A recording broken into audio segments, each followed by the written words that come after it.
Resting back. Why you had to go and do me like that? That was a whack. Why you ain't do Sherry and Cherie like that? Resting back. What's up? It's Jasmine Tiarra, and you're watching Tidewater Waves. Yeah, appreciate you pulling up today. Yeah, how's it going today? It's going good. It's cold. Oh yeah, Cold day, cold Yeah. season. Yeah, gotta right wrap now. up. Yeah, I Yeah. think it's a little more cold than usual just because all the events Yeah. this year. Right. Everything just hitting different. Right. Yeah. So yeah, we'll just start off. Get into it. Who are you a little more and where are you from? My name is Jasmine Tiarra. That's actually my real name, but it's my stage name as well. I grew up in Augusta, Georgia, but all my family, Virginia natives, Newport News area. I grew up in Augusta and I moved here when I graduated high school to be closer to family. And that's when I really started with the acting and the music here. How was that growing up in Augusta, Georgia? First off, how close is that to Atlanta? About 3 hours. Okay. Every time I say I grew up in Georgia, everybody thinks Thanks. Atlanta Yeah. right off the bat because that's where most of the musical artists are. But yeah, it's about 3 hours. Okay. Mhm. No. So, how was it growing up out there in Augusta? And I'm pretty sure you've been to Atlanta. Right. So I guess just both of those spots, that area Mhm. as a whole. Well, Atlanta and Augusta totally different. Like Atlanta is the city. There's more to do. They got like the aquarium, the Martin Luther King Museum. Atlanta is basically like the field trips you would take from Augusta, like being in school. Oh, wow. Augusta is like smaller. It's a real small town. Everybody knows everybody. They have like one mall, a couple Augusta? movie theaters. Oh, wow, Yeah. okay. The biggest thing there is basically the Masters golf tournament in the springtime. That's right. what brings everyone there. But other than that, it's a small area. Okay. Or so how was that transition back to Virginia? Because your parents are from here, Right. as well. Okay, so you probably visited as a kid. Yes, all the Okay. time. Like Gotcha, the okay. summertime holidays, we would always come to Virginia. Gotcha. Okay. So how was it, making that transition back and living up here, and the differences, from Georgia? Well, I didn't have to really worry about family because my family's from there, but I did kind of have to start over because I had the same friends since I was a kid in Georgia. But I just, places I worked and stuff, I would try to hang out with people. And then when I kind of found my niche, I started to try to find people who had things in common with me as far as like the music and the acting. Okay. And, so which would you say is your first love, like between the music and acting? Well, ever since I was younger, I was always into music. Like when I was really quiet, but I would write songs like in my room, and I would always like take my mom's albums like that with the actual CDs and put them in the radio, and definitely music. But I know that I wanted to combine them both. So I was always into music videos as well, because with music videos you can show off your acting too. Do both, yeah. Yes. So definitely music, but as I've grown older, acting. I love acting a lot more. But to be able to put all of that together is what I really want to be able to do. Okay. When you were in high school, you wrote poetry, rap. So, what was that like doing that in high school versus, now? Well, it kind of transitioned because the spoken word poetry, those were my first performances really, like moving here. I found like little community centers and I would do spoken word poetry. But I noticed my poetry would sound a little different from everyone else's. Like it will always have beats to it and rhythms. And I remember doing this competition in Norfolk, at Norfolk State University. And when I did my spoken word, the judges, they would be like, slow down, because I really wanted to rap with it. So that's when I realized, okay, I'm not really a singer, but if I take this spoken word poetry and create it into music, I can actually like sing and rap together. So that's kind of what my music sounds like. It's like spoken word poetry with a mix of like hip hop and rap. And even though I don't sing, the way you rap, you can kind of make it sound like singing as well. Like Drake does that well. Missy Elliott does that well. Yeah, so it's kind of a cross between both worlds, you know, Right. that I don't want to say R&B, but like, yeah. So, you know, so when you were in high school, you know, doing that, because I know Georgia, well, you know, especially in Atlanta, but I feel like, you know, it classifies the whole state, has like kind of a musical rhythm to it. You know, they've been on top of the music game for a while. So just the inspiration down there, and also how you know, really got to tap into that, like what really inspired it. I guess if it was a moment or just like a, you know, certain time. Well, what I would do really is I would play instrumentals a lot, like on YouTube, and I'll start thinking off the top of my head rhymes. Like it just comes to me very easily.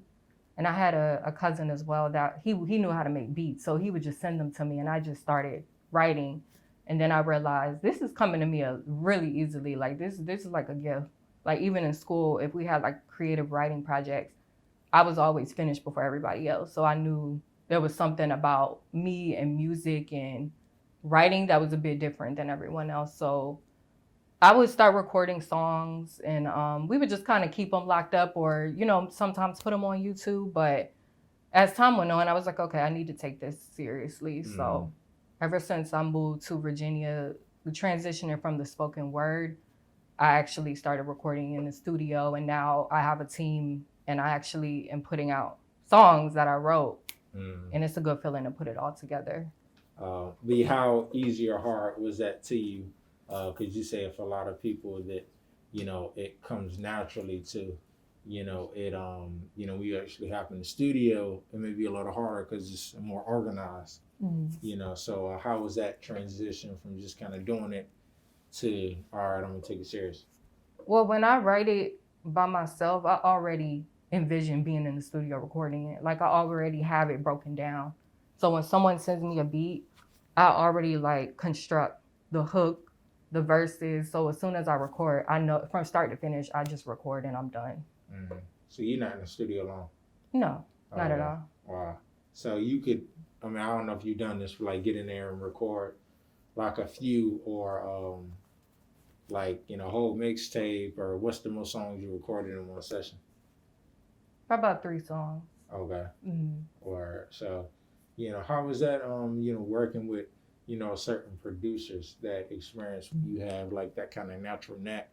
Do you ever get the feel to like, all right, I want to dabble with, you know, the producing side of things, or like the sounds or sampling that? How hands-on are you?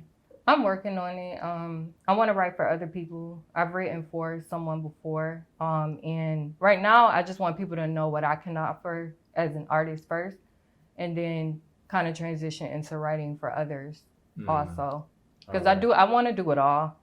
Other than making beats, I know I'm not good on the technical side, but I do get beats in my head that I can kind of play to someone. Like, oh, I want this sound, or I want the melody to go like this. So in the future, yeah, I can see myself producing. But right now, I'm just trying to get my music out so people can know me. Gotcha. Okay. So, you know, speaking of music, artistry, you know, your dream is acting, correct? Acting and modeling. Right. Acting, definitely. Okay. I will model, you know, because modeling comes with all of it. You have to model if you're putting out an album. You have to model when you're promoting a movie. So that comes with that anyway. Gotcha. So when I say I want to be an actress, all of that falls under that, in my opinion. Gotcha. Okay. So what has that experience been for you? Like, you know, just acting, and is that something that also comes natural to you? Yes. I did have to, you know, take a class, because there's a lot of technical sides to acting as well. It's not just getting in front of the camera, reading the lines. You have to know where the cameras are. You know, with stage, you have to know your different stage parts. So it's always necessary to get training, even if you're a natural talent. I definitely had a natural thing for acting as well, but once I actually took a class and learned what all goes into making a film, I was able to, when they say action, I was able to know, okay, I have to look this way, or I need to look at, you know, like it's angles. So that came naturally also, but you always have to have training. Even the best actors in the world, they constantly get training so they can become better. Yeah, definitely. So, you're on IMDb, Yes. which is, me being a movie connoisseur, one of my favorite sites to just kind of go through.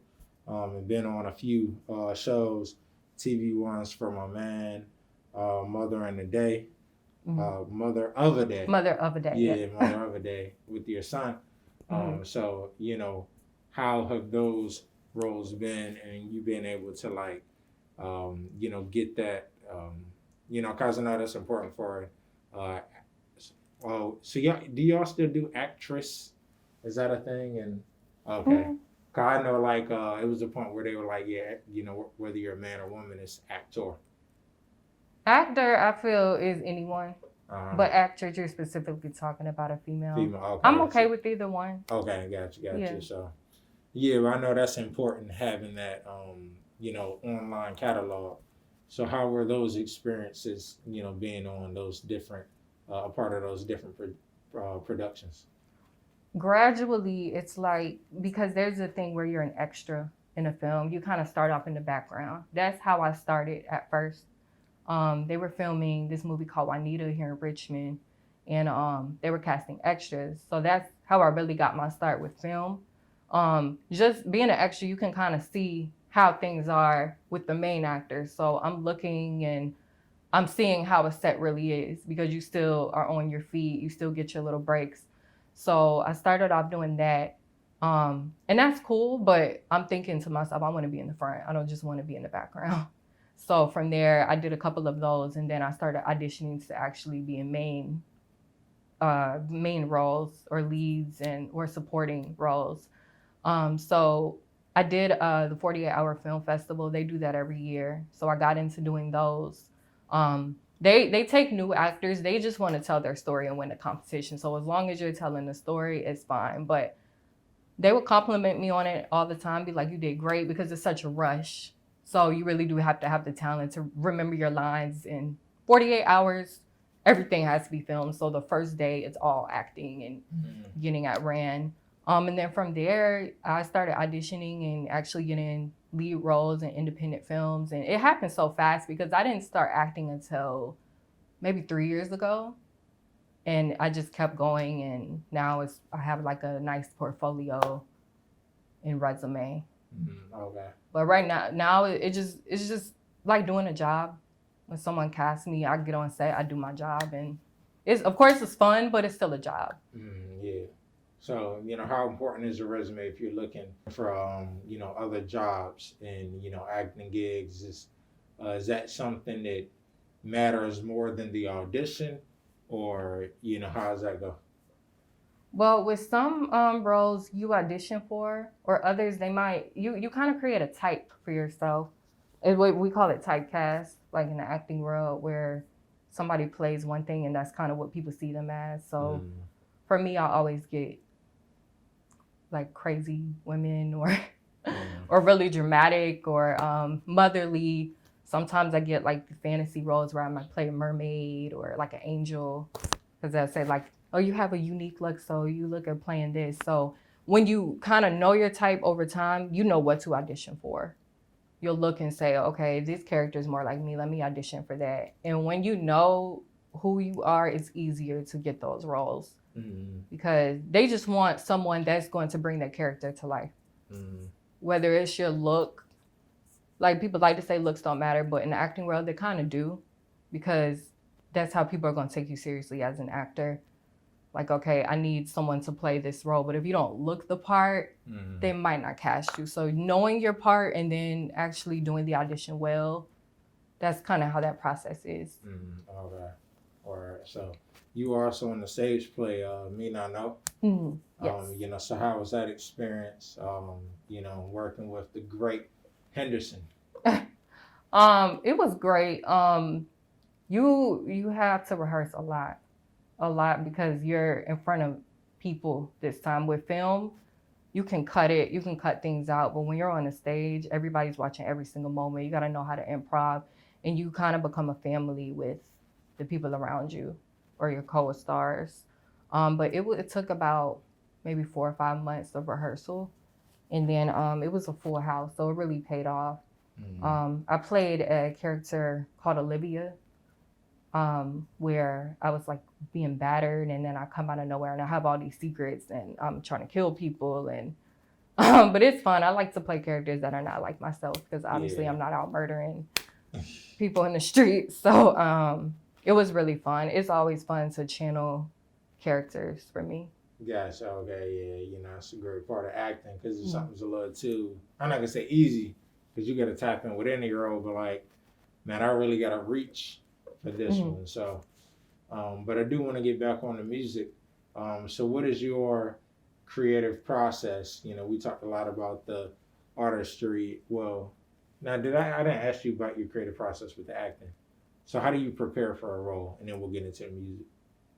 I always read the script multiple times so I can know what the other characters are like their relationship to me, and then finding out what the story is, and then you can start to think, okay, this is how I need to act in the story to bring it to life. And then I'll just keep practicing in the mirror, record myself over and over. Right now is actually a good thing for actors because we're not having in-person auditions. So you're sending them off. So you have multiple times to look before you say, okay, this is perfect. Let me send it over. But in person, I always try to find someone to work with before we actually have the in-person audition because once they watch you, that's it. Yeah, you only get one chance. Gotcha. So how is your creative process with the music side of things? Like how do you tap in and, whether it's right or just get in the mode of, doing a song? So I have like two different ways.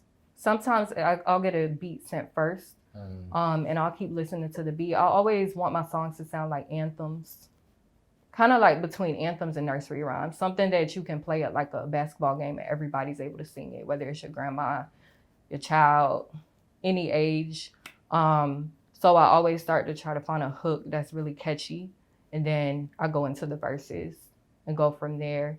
And then I start to think of maybe like ad libs that might sound with the beat. I like really unique beats, so I always try to look for those, like kind of like spacious, like beats that kind of when you hear it, you're like, oh, this is different.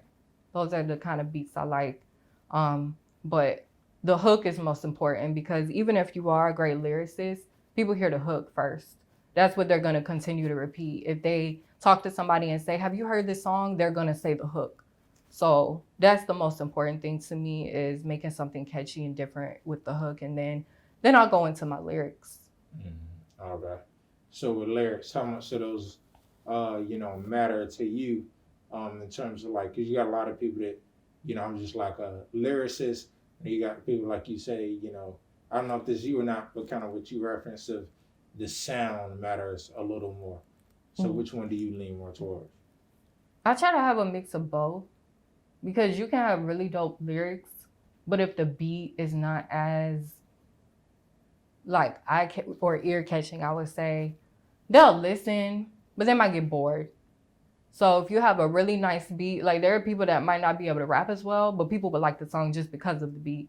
So the beat is important first, and then how you put the words on the beat second, in my opinion.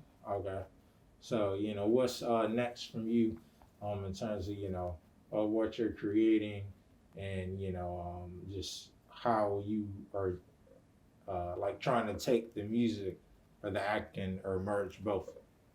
Eventually I do want to merge both. Right now I'm still working on music. I have a single out right now called Rap Time. And then I'm actually working on putting my second single out. And this is just to test the waters, but I do have an EP following that as well. As far as acting, I'm still auditioning. I have things that I've been in that are kind of coming out now because, you can film something a year ago and then it'll come out a year later so they can do the process. But I'm still definitely auditioning. And right now, especially with COVID being said, there's still auditions going on for films to come out like in the summer. Gotcha, okay. So I'm looking at auditioning for that and then working on the music. Music is a lot easier to work on right now, being in the house a lot. So with both, later on, I want to be able to merge everything, like the film, the music, and just do it all. Okay. And how is the pandemic and 2020 as a whole affected you and you being able to not just your work, you can touch on that as well, but also just your staying focused in your personal life and just kind of blocking out just all the things just going on in the media. Honestly, like it was a wake up call to me that I need to work harder because now, even though things are at a standstill, I'm just trying to think for the future. Like when all this is over, I can have these whole list of things that's just gonna come out.